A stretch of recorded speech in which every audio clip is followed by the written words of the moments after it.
যদি তোমার মনে হয় তুমি অসাধারণ কিছু না, তুমি ইউনিক কিছু না, তুমি স্পেশাল কিছু না, তাহলে আমার একটা কথা শোনো। তুমি ঘর থেকে বাইর হও এবং ঘর থেকে বাইর হইয়া তুমি একটা পাথর কালেক্ট করো এবং সেই পাথরের মতো একটা সেম টু সেম পাথর তুমি পারলে এই পুরো পৃথিবী থেকে জোগাড় করে আমার দেখাও। আমি তোমার সাথে বাজি ধরতে পারি, তুমি এই পাথরের মতো পাথর সেম টু সেম পাথর তুমি কোথাও পাইবা না। তুমি পুরো পৃথিবীতে তো পাইবা নাই, তুমি পুরো ইউনিভার্সেও পাইবা না, তুমি পুরো মহাবিশ্বের মধ্যে একটা সেম টু সেম পাথর পাইবা না। কারণ এটা আল্লাহ তাআলার ল, আল্লাহ তাআলার আইন, যে আল্লাহ তাআলা একটি জিনিসের মতো আরেকটা জিনিস বানায় না। তাহলে তুমি কিভাবে বলতে পারো যে তুমি স্পেশাল বা ইউনিক কিছু না? আমারটা শোনো, তোমাকে আল্লাহ তাআলা এই পুরো পৃথিবীতে, এই পুরো ইউনিভার্সে, এই পুরো মহাবিশ্বে তোমাকে মাত্র এক পিস বানাইছে। তোমার মতো আর কিছু নাই, তোমার মতো আর কিছু নাই। তাহলে বোঝো তুমি কতটা দামি আর কতটা স্পেশাল। স্পেশাল তুমি বোঝার চেষ্টা করো, তুমি কতটা দামি আর কতটা স্পেশাল।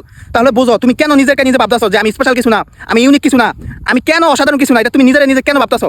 আরে মিয়া, আমি তো দেখি তোমার চেয়ে বেশি দাম কারো নাই মিয়া, তোমার চেয়ে বেশি দাম আর কারো নাই। আমি তো দেখতেছি এটা, তোমার চেয়ে বেশি মূল্য আর কারো নাই, আমি তো দেখতেছি এটা। আর তুমি নিজে ভাবতেছো আমি স্পেশাল কিছু না, আমি ইউনিক কিছু না, আমি অসাধারণ কিছু না। But why? তোমার চেয়ে বেশি দাম আর কিছু নাই, এটা বোঝার চেষ্টা করো।